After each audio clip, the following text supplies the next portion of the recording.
봉독한 계시록 2장 12절로 17절에 있는 말씀 가지고 오늘은 포가모 교회에 대한 말씀을 증거합니다.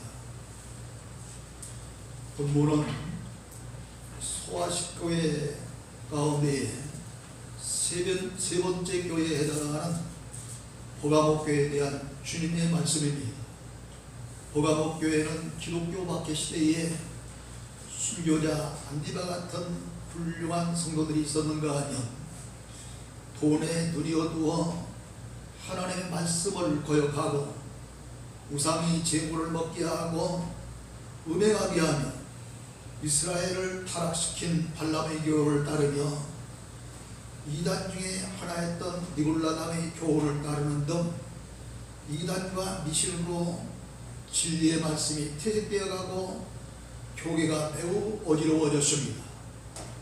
이런 이 포가모 교회에 예수님께서 나타나신 그런 내용이 그리고 하신 말씀이 오늘 본문의 내용인데, 첫 번째 포가모 교회에 나타나신 주님의 모습을 이제 본문을 통해서 같이 알아보고, 포가모는 소마르보다 더 북쪽에 있는 도시로 아시아의 정치와 문화의 중심지인 고대 도시였습니다. 그곳에는 큰 저택들이 많았고 또 웅장한 궁전이 있고 또 무려 20만 권이 넘는 엄청난 많은 책이 비치된 유명한 도서관도 있었습니다. 포가모 지방 사람들 가운데에 관직을 가진 사람들은 너무너무 교만하여 하나님을 믿지 아니했고, 시큐는 또 그 지 때문에 하나님을 멀리했고, 무식한 사람들은 우상 숭배 때문에 하나님을 믿지 아니했습니다. 이런 포가모 도시에 있었던 포가모 교회에 대한 본문 12절에 보면은 좌우에 난선검을 가지신 주님이 포가모 교회에 나타나셨다 그랬습니다. 왜 하필이면 주님께서 날선검, 다시 말하면 날선칼입니다. 이런 날선칼을 가진 주님이 나타나셨을까요? 히브리서 4장 12절에 보면은 하나님의 말씀은 살아있고 활력이 있어 좌우에 날선검 어떤 것보다 예리하여 혼과 영과 및 관절과 골수를 쪼개기까지 하며 또 마음의 생각과 뜻을 판단하느니라 그랬습니다. 그러므로 좌우에 날선검을 가지고 나타나셨다는 말씀은 포가모 교회에 주님께서 하나님의 말씀을 가지고 나타나셨다는 말씀입니다. 포가모 교회에 이제 16절에 보면 어떻게 이 날선검을 가지고 나타나셨어요? 내 입의 검이라 그랬으니 하필이면 문자 그대로 말씀을 읽는다고 한다면 이런이 아주 날선 그런 좌우의 날선검을 입에 물었다는 거예요. 여러분 생각해보세요. 날선 그런 칼을 입에 물면 이 입이 어떻게 될 것 같습니까? 입이 나만하겠어요? 그러므로 앞서도 얘기했지만 이 날선검은 결코 실제의 그런 검, 실제의 칼이 아니라 히브리서 4장 10절에 있는 말씀대로 하나님의 말씀을 가리킨 것입니다. 그러므로 주님의 이 입에 말씀을 가지고 포가모 교회에 나타나셨다는 말씀입니다. 그리고 16절에 보면은 그러므로 회개하라, 그리하지 아니하면 내가 네게 속히 가서 내 입의 검으로 그들과 싸우리라 하셨습니다. 그러므로 주님께서 좌우에 날선검을 가지시고 나타나신 것은 포가모 교회로 하여금 말씀을 통해 회개하고 순결케 하여 심판을 면케 하시려는 그런 넓고 깊은 이제 주님의 뜻이 계셨던 것입니다. 근데 두 번째로 13절에 보면 버가모 교회에 대해서 이런 그 훌륭한 일이 있다고 칭찬을 하십니다. 13절 보세요. 네가 어디에 사는지를 내가 아노니 거기는 사탄의 권자가 있는데라. 네가 내 이름을 굳게 잡아서 내 충성된 증인 안디바가 너희 가운데 곧 사탄이 사는 곳에서 죽임을 당할 때도 나를 믿는 믿음을 저버리지 아니하였도다 그러십니다.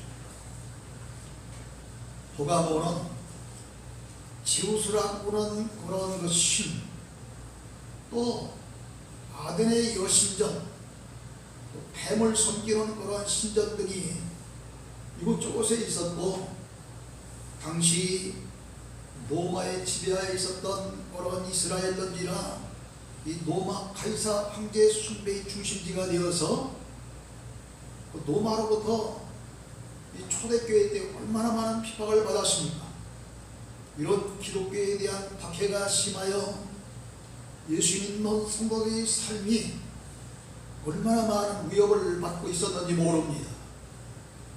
그러기 13절에 보면은 사탄이 권자가 있었는데 라고 할 정도로 사탄의 세력이 왕성했던 곳이 바로 버가모 교회가 위치하고 있는 버가모 도시였습니다. 버가모 교회가 이런 환경 속에 처해 있으니 얼마나 어려움이 많았겠습니까? 이렇게 어려운 환경 속에서도 버가모 교회 성도들은 주님의 이름을 굳게 잡고 믿음을 저버리지 않았다 그랬습니다. 그 가운데에 안디바라고 하는 성도는 예수님을 믿고 증거하다가 붙잡혀 순교를 당했는데, 유명한 터툴리안이라고 하는 사람의 말에 의하면 노세까마에 들어가서 서서히 생선 볶는 것처럼 이 안디바라고 하는 사람이 부임을 당해 순교를 당했다는 것입니다. 여러분, 어떤 그 박해자가 와서 지금 당장 저의 목을 누르고 칼을 들이대면 여기 있는 여러분 어떻게 할 것 같아요? 무서워서 도망갈 분들이 아마 많을 것 같아요. 글쎄요, 앞에 있는 강권자님이 믿음이 좋아서 목사님 죽이면 안 됩니다 하고 쫓아와서 대신 칼을 뿌리칠란지 총을 뿌리칠란지 몰라도 아마 웬만한 거라고는 그렇게 하기 힘들 겁니다. 그런데 세상에 그 정도가 아니라 기름감아 돛에 이 안디바를 넣고 생선 튀기는데, 그 가운데 교인들은 그것을 보면서도 예수 그리스도를 굳게 붙잡고 믿음을 저버리지 아니했다 그랬습니다. 그 정도 되니 칭찬할 만하잖아요. 내세울 만하잖아요. 아니 코로나 때문에 교회가 막 자꾸 줄어들어가고 지금도 계속 줄어가고 있다는데, 아니 버가모 교회는 코로나 같은 건 아무것도 아니에요. 지금 따지고 보면 이렇게 막 칼로 죽이고 기름가마 속에 튀겨 죽이고 별들 다 죽이는 가운데에 교인들이 꼼짝하지 아니하고 예수 그리스도를 굳게 붙들고 그 믿음을 지켰다는 것입니다. 그렇기 때문에 이러한 그 노세까마에서 생선튀김을 당하다 죽임을 당했던 그런 안디바를 향해서 내 충성된 증이라 이렇게 주님께서 그 안디바를 인정하시면서 말씀하신 것입니다. 주님께서 인정하시는 이 한마디 말씀이야말로 세상 사람들이 천만 가지 어떤 칭찬보다도 귀하고 가치 있는 칭찬이요 주의 말씀입니다. 내 충성된 증인이라고 하는 이 사명은 그 옛날 안디바에 주어지는 것이 아니라 오늘을 살아가는 저와 여러분에게도 주어진 사명인 줄로 믿으시기를 바랍니다. 그러기에 우리를 위하여 십자가에 몸부려 피 흘려 돌아가신 주님께서 사도행전 1장 8절에 보면 오직 너희에게 성령이 임하시면 너희가 권능을 받고 예루살렘과 온 유대와 사마리아 땅끝까지 이르러서 내 증인이 되리라고 하시며 우리에게도 그리스도의 증인으로 살기를 바라시고 부탁하신 줄로 믿으시기를 주의로 축원합니다. 그러기에 안디바 같은 그런 그리스도의 증인이 오늘날도 있기를 바라시는 그런 주님이신 거예요. 세 번째, 버가모 교회에 대한 책망이 있습니다. 14절로 15절에 보면은 너희 중에 발람의 교훈을 지키는 자들과 니골라당의 교훈을 지키는 자들이 있다고 말씀을 하십니다. 그리고 발람의 교훈이란 어떤 그 교훈일까요? 민수기서 22장 1절로부터 33절에 보면은 발람은 이스라엘의 선지자였는데 그때에 모압왕 발락이라고 하는 사람이 이스라엘의 군대가 많은 것을 보면서 잘못하면은 모압이 이스라엘에게 먹혀 죽겠구나 생각하고 발람 선지자를 찾아옵니다. 근데 이 모압왕은 이 발락이라고 하는 모압왕은 발람 선지자가 선지자는 선지자인데 돈에 욕심 많은 선지자를 뭐라고 한다고 그랬죠? 응? 짐승 얘기했잖아. 이 개 같은 그런 선지자이죠. 이런 걸 이미 간파한 모양이에요. 그래서 그걸 돌을 주고 매수하여 이스라엘을 저주하도록 했습니다. 그런데 당시 이 발락이라고 하는 모압왕은 선지자들이 저주하는 저주가 임하고 축복하는 축복이 임한다고는 이 사실을 알았기 때문에 물질의 욕심이 많고 돈의 탐욕을 품은 이 발람 선지자를 찾아가서 돈 주고 매수한 거예요. 그래서 발람 선지자는 이 발락의 비용을 받고 나귀를 타고 저주하러 가는데 하나님께서 이 나귀의 입을 열어서 책망합니다. 그것으로도 모자라서 천사를 통해서도 또 책망을 받게 하십니다. 이렇게 발람 선지자는 물질의 욕심이 많아서 진리를 떠나 그만 이 나귀에게도 책망을 받고 하늘의 천사에게도 책망을 받은 인물인데 그것으로도 모자라서 민수기서 25장 1절로 9절에 보면 이스라엘 백성들이 하나님을 떠나 모압 여자들과 음행을 하게 하고 그 여자들이 우상에게 예비한 제물을 먹게 하고 그들이 섬기는 그런 신들에게 또 절까지 하게 시킵니다. 이 죄로 말미암아 하루에 연병에 걸려서 24,000명이 넘는 그런 엄청난 숫자가 죽는 그런 놀라운 일이 일어났습니다.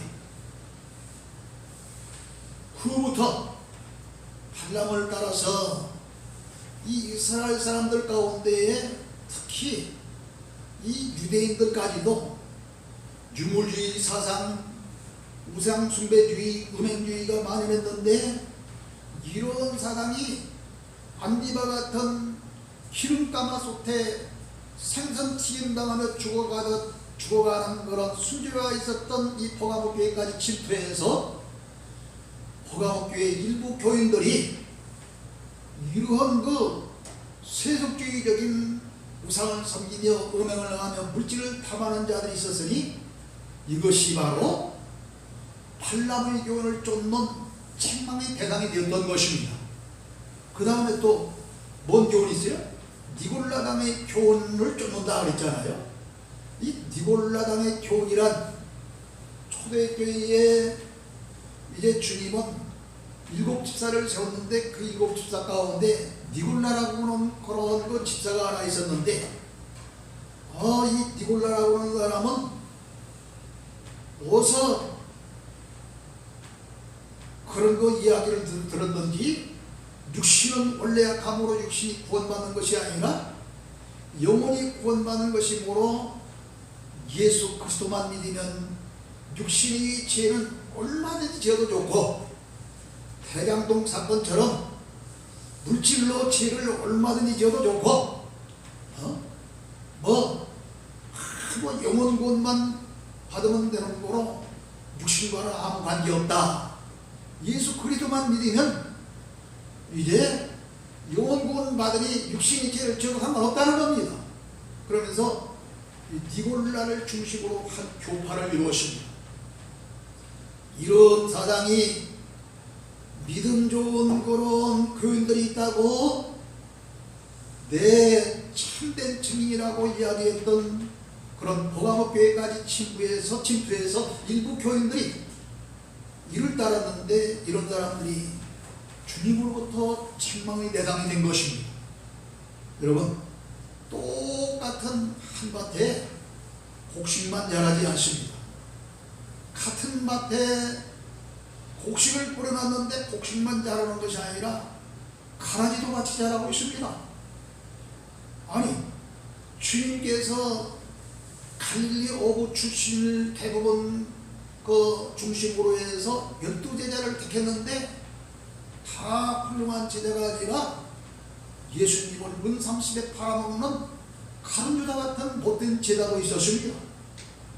이처럼 옛날이나 지금이나 교회 안에는 칭찬받을 만한 믿음이 좋은 성도들만 있는 것이 아니라 책망받을 교인들도 끼어 있습니다. 이들이 교회를 어지럽히고 흐려놓는 것입니다. 이렇게 발람과 니골라당의 교훈을 따라가는 자들에게 16절에 보니까 회개하라, 그리하지 아니하면 내가 네게 속히 가서 내 입의 검으로 그들과 싸우리라 하셨습니다. 내 입의 검은 앞서 말씀드린 대로 주님의 말씀이 뭐로? 말씀의 표준대로 공의의 심판을 하시겠다는 것입니다. 우리도 마찬가지입니다. 여러분, 여러분들뿐만 아니라 목사님들까지도 지나가다 보면은 혼이 아니든 본이든지 간에 나도 모르는 사이에 죄짓게 되어 있어요. 그러기에 의인은 없나니 하나도 없다고 성경이 말하는 것 아닙니까? 목사님들이 성도들 향해서 죄 있는 자들의 회개하라 외치지만 그 외치는 목사도 죄 있어요. 그러기에 누가복음 13장 15절에 보면 너희도 만일 회개하지 아니하면 다 이처럼 망하리라 그랬습니다. 그러므로 저를 비롯해서 여러분 모두가 다 알게 모르게 신론 죄가 내 마음 가운데에 있다고는 사실을 깨달을 때에는 지체 없이 회개함으로 말미암아 니골라당의 교훈을 따르고 발람의 교훈을 따르던 이들에게 회개치 아니하면 내 입에 있는 검으로 그들과 함께 싸우려 하면서 심판을 예고하셨던 그 심판이 대상이 되지 아니하고 회개하는 자에게 주시는 은혜와 긍휼의 은총을 받는 여러분 되시기를 주의로 부탁합니다. 네 번째, 버가모 교회를 향해서 이기는 자에게는 감추었던 만나와 신도를 주리라 약속하셨습니다. 17절에 보면은 주님의 약속이 있습니다. 이기는 그에게는 내가 감추었던 만나를 주고 또 신도를 줄 터인데 그 돌 위에 새 이름을 기록한 것이 있나니 그 이름을 알 사람이 없느니라 그러셨습니다. 이기는 자에게 감추었던 만나를 준다고 그랬습니다. 원래 이 만나는 이스라엘 백성들이 430년 동안 애굽에서 종살이를 하다가 해방이 되어서 광야에 나와 저 가나안 북지 땅으로 가는데 무려 40년이라고는 긴 세월 동안 이렇게 광야 생활을 해야만 했습니다. 미련이 광야 생활하는 데에 이제 계속 구름 따라 구름 기둥과 불 기둥을 따라 움직이는 그런 광야 생활이었기 때문에 농사지어서 먹을 만한 양식도 없고 뭐 채소도 없고 아무것도 없습니다. 그러나 하나님은 신비스럽게도 날마다 새벽에 가시와도 같고 꿀송이와도 같은 그런 만나를 내려주셨는데, 그 만나가 그 옛날 새벽에 내렸던 그 만나예요. 그런데 광야 40년 세월이 딱 끝나니까 그 만나가 딱 그쳐버리잖아요. 그러나 당시 이들을 이끌고 가나안을 향해 갔던 지도자 모세는 후세에 이러이러한 일이 있었다는 사실을 알려주기 위해서 한 호멜에 이런 이 만나를 취해서 항아리 속에 담아 보관을 하고 법궤 속에 갖다 집어넣습니다. 그러니까 법궤 속에 감춰진 만난 거예요. 그런데 요한복음 6장 31절 35절에 보면 예수님께서 자신을 가리켜 하늘로부터 내려온 생명의 떡이라 하셨습니다. 만나도 이스라엘 백성들이 광야 40년 세월을 살 때에 생명을 살리는 그런 그 떡과 같은 밥의 역할을 했고, 예수님은 우리의 영혼을 살리는 생명의 떡으로 하늘로부터 내려왔으니 이 만나는 영적으로 예수님을 상징하는 그런 만나였던 것입니다. 만나가 하늘에서 내려온 것처럼 주님도 하늘나라에 계셨다가 인간의 육신을 입고 이 세상에 오셔서 생명의 떡이 되셔서 주린 영혼들을 배부르게 해주셨습니다. 만나의 모양이 가시처럼 작았던 것처럼 이 예수님께서 이 세상에 오실 때는 크고 위대한 인물처럼 오신 것이 아닙니다. 지극히 작고 비천한 그런 사람들처럼 이 베들레헴도 큰 고을이 아니에요. 작은 고을입니다. 이 베들레헴이라고 하는 작은 고을에 외양간에도 초라한 모습으로 탄생하셨습니다. 만나가 흰색이었던 것처럼 예수님은 목보다 더 검은 죄, 피보다 더 붉은 죄, 이러한 그 죄를 흰 눈보다 흰 양털보다도 더 얘기하신 성결하신 분이십니다. 광야에서 헤매던 이스라엘 백성에게 값없이 만나를 주셨듯이 하나님께서 생명의 떡이 되신 이 영적 만나가 되신 예수 그리스도를 우리에게도 값없이 선물로 주셔서 영원한 지옥으로 갈 수밖에 없는 우리를 구원해 주셨습니다. 그 예수님은 이 세상에 오셔서 우리를 구원하시기 위해서 어떻게 해요? 십자가에서 희생의 제물로 돌아가시는데, 돌아가시고 끝났다고 한다면 아무런 의미가 없을 것입니다. 그러나 주님이 평소에 말씀하신 그대로 사흘 만에 다시 사셔서 부활의 천열마가 되시면서 많은 사람들에게 음부와 마귀와 사망의 권세를 이길 수 있는 능력을 보여주시고 믿는 자에게는 그같이 되리라고 하는 사실을 보여주셨습니다. 그래서 40일 동안 부활해서 제사역을 하시다가 감람산 위에서 구름 타고 하늘나라로 가셨습니다. 그러니까 생명의 떡으로 오셨던 영적 만나는 지금 어디에 감춰져 있어요? 지금 지상에 안 계신 감춰져 있는 것 아니에요. 지금 하늘나라에 감춰져 있는 것입니다. 그런데 그 감춰져 있는 이 영적 만나가 되신 예수님은 그것으로 끝나지 아니하고 언젠가 다시 오시라고 그랬으니, 그때 감추어졌던 만나는 다시 여러분과 저희 앞에 나타나게 될 줄로 믿으시길 주님으로 축원합니다. 이게 감추어졌던 만나는 거예요. 이 비밀을 아무나 아는 게 아니에요. 아무나 아는 게.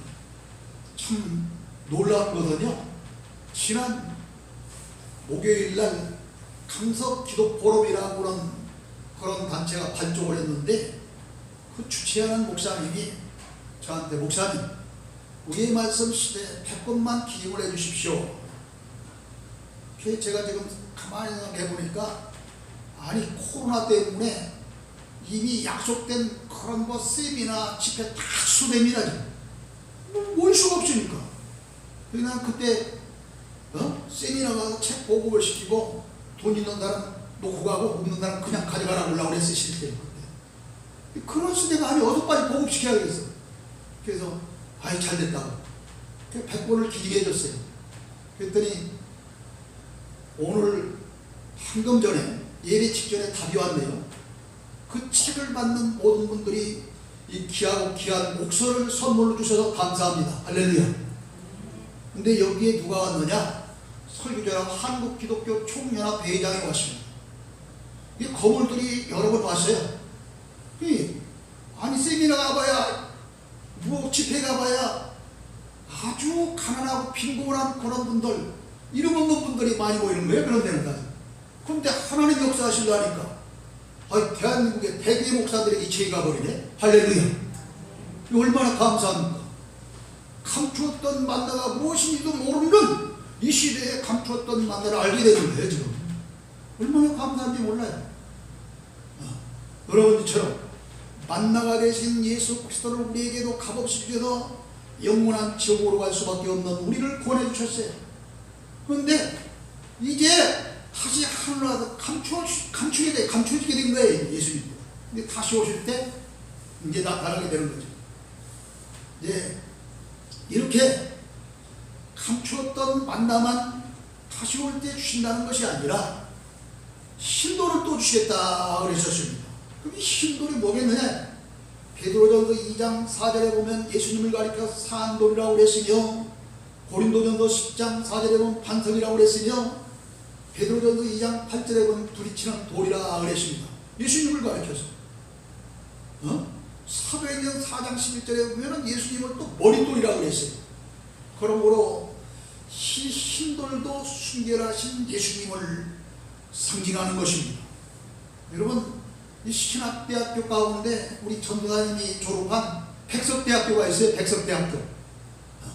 이 백석대학교가 함부로 신백자와 돌속자를 써서 백석대학교예요. 그러니까 우리 신수한 말로는 신돌대학교죠. 또 예수님을 상징하는 신돌이니까 그리스도대학교인 거예요. 이와 같은 뜻을 가진 신돌은 옛날 노예제도가 있었을 때에 노예일로와 자유민으로 삼을 때 해방이름표로 이 신도를 줬다고 합니다. 이처럼 우리도 제종으로 살다가 예수 그리스도를 믿음으로 하나님의 아들인 자유인이 되었으니 신도를 받은 자입니다. 그렇잖아요? 신도는 또 무죄 징표이기도 했습니다. 옛날 사람들은 법정에서 피고를 신문하여 무죄 판결을 선고할 때에 그 징표로 신돌에다 그 사람의 이름을 써서 당신은 무죄입니다 하고 줬다는 거예요. 이처럼 신돌을 주시면 예수 그리스도를 인해서 제사함을 받았다는 뜻입니다. 그러므로 이기는 자에게는 신돌을 주리라는 말씀은 자기 자신을 이기고 죄를 이기고 시험과 환난을 이기고 마귀의 권세를 이기고 승리한 자에게, 특히 오늘 본문에 보면은 발람의 교훈과 니골라람의 교훈을 따라 물질주의와 성적 패륜이 뒤섞여 있듯 부도덕한 생활에 빠진 일부 포가목교의 교인들이 이런 것들에서 빠져나와 이기는 자가 될 때에 신돌이 되신 예수님과 더불어 영원토록 살게 해준다고는 약속의 말씀인 줄로 믿으시길 주님을 축원합니다. 마지막으로 다섯 번째, 그 도로에 새 이름을 기록한 것이나니 받는 자밖에는 그 이름을 알 수 없노라 그랬습니다. 이기는 자에게는 흰돌만 주시는 것이 아니라 그 도로에 새 이름을 기록한 것이다 그랬습니다. 여기 새 이름은 믿음으로 구원받는 자들이 받을 새 이름입니다. 성경에도 그 예표로 생애 중대한 전환기에서 새 이름을 받은 자들이 소개되고 있습니다. 창세기서 17장 5절에 보면은 하나님께서 아브라함에게 아브라함이라고는 새 이름을 주셨습니다. 처음 이름은 아브라함이 아니라 아브람이에요. 아브람. 이 아브라함은 높은 아버지라는 뜻입니다. 그러나 아브라함은 여러 민족의 아버지라는 뜻입니다.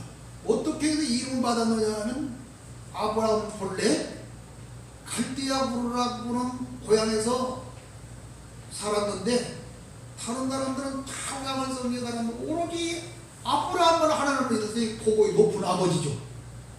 그런 자가 하나님의 명령을 받고 고향과 친척과 아버지 집의 집을 떠나서 목표도 없이 하나님의 명령을 따라다녔는데 디디고 보니 가나안 땅이었습니다. 그 가나안 땅에 와서 하나님으로부터 어느 날 약속을 받는데 저 하늘의 별처럼 바다의 모래같이 수많은 자녀들 주리라는 약속을 주시면서 네 이름을 이제로부터 아브라함이라고 하지 말고 아브라함이라 불렀습니다. 많은 여러 민족의 아버지가 되리라고 하는 이름이에요. 그 안에 살해도 이제 여러 민족의 어머니라고 하는 뜻으로 사라라고 하는 이름으로 고쳐졌습니다. 창세기서 32장 18절에 보면 야곱이라고 하는 아주 못돼먹은 그런 사나이가 있었잖아요. 형을 속이고 아버지를 속이던, 그렇게 해서 그냥 복을 받기 위해서 별짓을 다한 그런 야곱에게 네 이름을 다시는 야곱이라 부르지 말고 이스라엘이라 부르라고 새 이름을 주셨어요. 야곱이 형과 아버지를 속이고 견디는 수 없자 하다못해 외삼촌 나만의 집으로 피신을 갑니다. 거기서 20년이 넘는 객기 생활을 하다가 고향으로 돌아오는데 어느 한 사나이가 먼지를 풀풀 나면서 부종을 불끈 쥐고 뛰어오는데 당신이 여기 400여 명의 군사를 데리고 당신을 기다린다니 형이 틀림없이 나에게 복 걸려고 그러는가 보다, 그 생각이 나잖아요. 겁이 나니까 짐승 때 모든 번족들을 다 먼저 보내고 약복강 날개에서 두 무릎 꿇고 하나님 앞에 간절히 기도하는데 하늘에 천사가 나타납니다. 천사가 나타나서 막 엄청난 그런 위협을 가하는데도 거기서 끝나지 아니하고 허벅지 관절이 어긋나죠. 기도의 시험을 벌립니다. 그때에 이 천사가 무엇라고 하냐면 내 이름을 지금부터 야곱이라 부르지 말고 이스라엘이라 부르라 그럽니다. 이스라엘이라고 하는 이름은 하나님과 및 사람들과 겨루어 이겼다는 그런 것입니다. 이렇게 인생의 전환기마다 이름을 바꿔주셨어요. 아니 신약 성경에 보면 사울이라고 부른 유명한 율법주의자, 그런 기독교인들을 박해하고 핍박했던 나중에 바울된 그 사울, 그도 새 이름을 얻었어요. 사울이라고 하는 그 이름은 큰 자 혹은 무덤이라고 하는 그런 뜻인데 바울은 지극히 작은 종 충성된 일꾼이라는 그런 뜻을 가지고 있어요. 사울이 이름을 쓸 때는 율법주의자로 예수 믿는 사람들을 얼마나 괴롭히고 핍박했는지 몰라요. 그런데 그가 어느 날 그날 또 예수 믿는 사람들을 박해하기 위해서 제사장이 발부하는 공소장을 가지고 다메섹 도당을 넘다가 사울아 사울아는 하늘로부터 들려오는 음성 듣잖아요. 그래서 눈이 어두워지고 그만 그 땅에 엎드려지고 말죠. 근데 나중에 눈이 떠지고 새롭게 그런 삶을 살아가는데 그때에 무슨 이름으로 바뀌기라면 바울이라고 하는 이름으로 바뀌어집니다. 이 바울이라고 하는 이름은 이제 어떤 뜻을 가졌느냐 하면은 지극히 작은 종 혹은 충성된 일꾼이라는 그런 뜻을 가지고 있어요. 율법주의자로 성도들을 해쳤고 스데반 집사 같은 사람 그 죽이는 일에 앞장섰던 사람이 사울이라고 하는 그런 무덤과 같은 파괴자 같은 그런 이름을 가졌을 때예요. 그런데 그가 다메섹 도상에서 회개한 후에는 복음을 전하며 이방 선교와 교회를 세우는 일에 최선을 다했던 충성된 일꾼 바울의 이름으로 살게 되잖아요. 이렇게 우리도 구원받은 자답게 새 이름으로 개명했던 아브라함이나 이스라엘이나 바울처럼 주님을 위해서 살아야 될 줄로 믿으시길 주님을 축원합니다. 사랑하는 성도 여러분, 버가모 교회는 일부 교인들이 발람의 요인과 니골라당의 교훈을 따라 물질을 탐하고 이상의 재물을 먹으며 음행하며 도덕적으로 부패하였으나 많은 성도들은 믿음을 저버리지 않고 굳게 지켰으며 그 가운데 안디바 같은 성도들은 이 예수 그리스도의 충성된 증인의 역할을 감당하며 살다가 끝내는 놋새 까마 속에서 생선 튀김을 당하다 수교를 당했습니다. 코로나 시대를 살아가는 우리도 아무리 오늘의 삶이 힘들고 어렵다 할지라도 이기는 자들이 다 되어서 감췄던 만나와 힘도를 받고 세임을 받는 성도 여러분이 다 되어져서 영원한 하늘나라의 백성이 되는 것뿐만 아니라 이 땅을 사는 동안에도 주 예수 그리스도의 증인다운 증인으로 살아서 별같이 빛나는 삶들이 다 되어지기를 주로 축원합니다. 하나님 아버지 은혜